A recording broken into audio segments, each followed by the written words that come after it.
सास की जादुई शक्ति। कौशल्या ने एक रात सपना देखा। कौशल्या राजपूत, तुमने किए हैं जीवन में अच्छे अच्छे कर्म, इसलिए अब से जब तुम चाहो गायब हो सकती हो, जिसके लिए तुमको सिर्फ चुटकी बजानी होगी और चुटकी बजाते ही तुम गायब। बस एक बात का ध्यान रखना, जहां तुमने कोई गलत काम किया तुमसे ये शक्ति वापस ले ली जाएगी। कौशल्या की नींद टूट जाती है। ये कैसा सपना था? गायब हो जाऊंगी मतलब? हे भगवान, कंबल ओढ़ के सो जाती हूँ, सपना कंबल के अंदर नहीं घुस पाएगा। कौशल्या डर के मारे कंबल ओढ़ के सो जाती है। सुबह कौशल्या मंदिर जाने लगती है। अरे बहू, जल्दी चल, भिखारियों को खाना भी तो खिलाना है। हाँ माँ जी, अभी आई। आज तो खीर और पूरी बने हैं, सब खुश हो जाएंगे। दोनों सास बहू कार से खाने का सामान लेकर मंदिर पहुंचते हैं और भगवान की आराधना के बाद मंदिर के बाहर बैठे भिखारियों को खाना खिलाने लगते हैं। दीदी, आप हर हफ्ते आते हो, इतना सारा करते हो हम लोगों के लिए। मैं आपके लिए रोज अलग से दुआ मांगता हूँ। ये तो फर्ज है हमारा। दीदी, थोड़ी पैसों की मदद हो जाती तो अच्छा होता।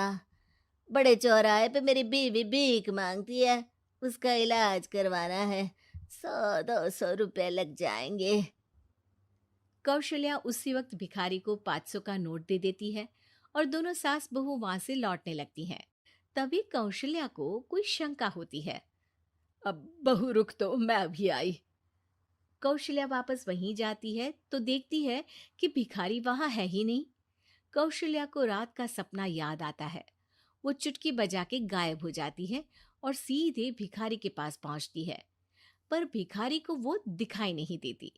कौशल्या देखती है कि भिखारी उन पैसों से शराब खरीद रहा है और कौशल्या उसे वहीं एक चाटा मारती है। अरे कौन है बे? एक और चाटा पड़ता है। अरे कौन है? कौन है? हिम्मत है तो सामने आओ। भिखारी को झूठ बोलने पर तड़ातड़ चांटे पड़ते हैं। वो वहां से भाग खड़ा होता है। कौशल्या चुटकी बजा के वापस बहू के पास आ जाती है और मन ही मन सोचती है, ऐसे तो मैं कितने गलत काम रोक सकती हूँ, कितनी ताकतवर हूँ मैं, किसी को पता भी नहीं चलेगा।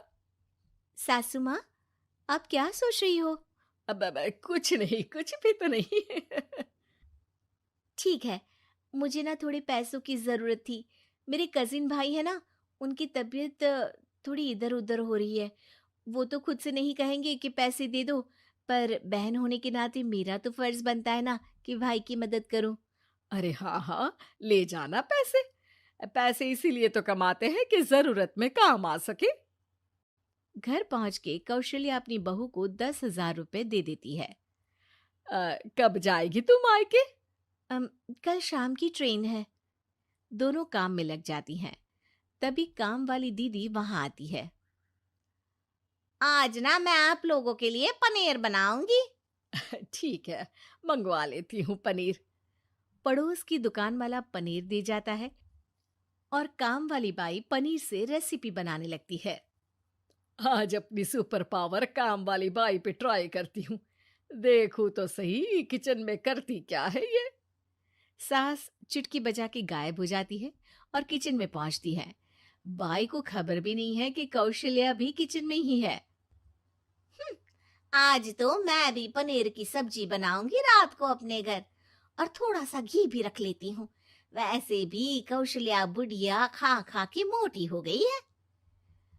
कौशल्या बाई की चोरी पकड़ लेती है और गुस्से में बाई की चोटी ऊपर उठा देती है। बाई को समझ भी नहीं आता कि उसकी चोटी खड़ी कैसे होगी। वो डर के मारे चीख पड़ती है। बहू भागते हुए किचन में आती है। अरे क्या हुआ? ये तुम्हारी चोटी खड़ी कैसे है? करंट लग गया है क्या?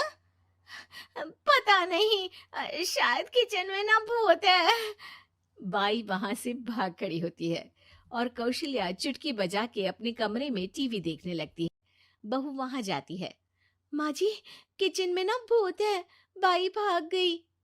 अरे भागने देना, भूत का तो पता नहीं, किचन में चोर जरूर था और वो थी अपनी काम वाली। अच्छा हुआ चली गई। बहू को कुछ समझ नहीं आया। उसने किचन में जो देखा उसके सदमे में जो थी वो अभी तक। अगले दिन बहू अपने मायके के लिए निकल जाती है। कहीं भिखारी और काम वाली की तरह बहू भी तो मुझे धोखा नहीं दे रही। अरे कहीं वो पैसे ले जाके शॉपिंग तो नहीं करने वाली ना। अभी पता लगाती हूँ। मुझसे कुछ छिपा है भला। जैसे भगवान सब देख रहा है वैसे ही मैं भी सब देख रही हूँ। सास को अपनी शक्ति पर घमंड आ गया था। वो अब अच्छे काम करने की जगह अपनी शक्ति का इस्तेमाल खुद का शक मिटाने के लिए कर रही थी। वो चुटकी बजाती ही बहू के मायके चली जाती है। भैया, आपने बताया क्यों नहीं कि इतनी तबीयत खराब है? अरे तेरी सास बूढ़ी हो गई है, इतना भला काम करती है, उनकी मदद कौन करता है?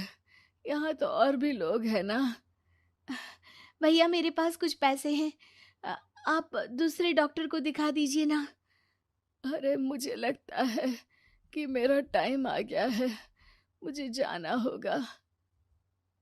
कमरे में भाई की आत्मा को लेने यमदूत आ चुके थे। कौशल्या भले ही किसी को नहीं दिख रही थी, पर यमदूत ने उसे देख लिया। यही आत्मा है शायद, परछाई दिख रही है, पहले ही तैयार खड़ी है। अरे आप कौन हो? यमराज का नाम सुना है? हैं? आप यमराज हो क्या? नहीं, हम उनके यहाँ जॉब करते हैं, आत्मा उठा के ले जाते हैं डिलीवरी वाले। चलो अब तुम्हारा टाइम पूरा हो गया। अरे आप शायद ना वो बिस्तर पर पड़े आदमी की आत्मा को लेने आए हो। मैं तो बस यहाँ देखने आई थी कि मेरी बहू कहीं मुझसे पैसे लेकर शॉपिंग करने तो नहीं चली गई ना। मतलब तुम्हारे पास शक्ति है गायब होने वाली? हाँ। तुम ऐसे तुच्छ काम में उपयोग कर रही हो ऐसी दिव्य शक्ति का। अब तो तुमको ही लेके जाऊंगा।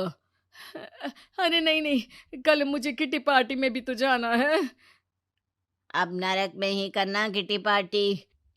नहीं नहीं नहीं। 3 बार नहीं क्यों बोल रही हो? टीवी सीरियल चल रहा है क्या एकता कपूर का? अरे प्लीज मुझे जाने दो। आप तो उस बीमार आदमी की आत्मा को लेने आए थे ना। गलत डिलीवरी करोगे तो यमराज डांटेगा ना। बात तो सही कर रही हो, पर हमको उस पे दया आ गई। अभी उसकी उम्र ही क्या है, पर कुछ तो लेके जाना पड़ेगा ना। एक काम करो, अपनी शक्ति दे दो, गायब होने वाली। हैं? अरे क्यों? तुम पृथ्वीलोक का भ्रष्टाचार रोक सकती थी, चोरी रोक सकती थी, अरे कोरोना रोक सकती थी, पर तुमने अपनी बहू की जासूसी करना शुरू कर दिया। अरे लेकिन किंतु परंतु। यमदूत सास की शक्ति लेके वापस चले जाते हैं। कौशल्या की परछाई हवा से नीचे गिरती है और जमीन पे आते आते कौशल्या का शरीर सामने आ जाता है। अरे लग गई, कितने ऊपर से फेंका। माँ जी, आप यहाँ ऊपर से कैसे गिरी? अरे समधन जी, आप अचानक कमरे में। सब घबरा जाते हैं। सास बहू को सारी बात बता देती है। ये लो आपके 10,000 रुपये। आपको मुझ पे इतना भी भरोसा नहीं है? अरे बहन, मुझे दर्द नहीं हो रहा है, अब अचानक से सब अच्छा होने लगा है। अरे तो फिर बिस्तर से उठ जाओ और मुझे लेटने दो। गिरी हूं ऊपर से तो पूरा बदन दुख रहा है। भाई को तो यमदूत ठीक करके जाते हैं, पर कौशल्या देवी दर्द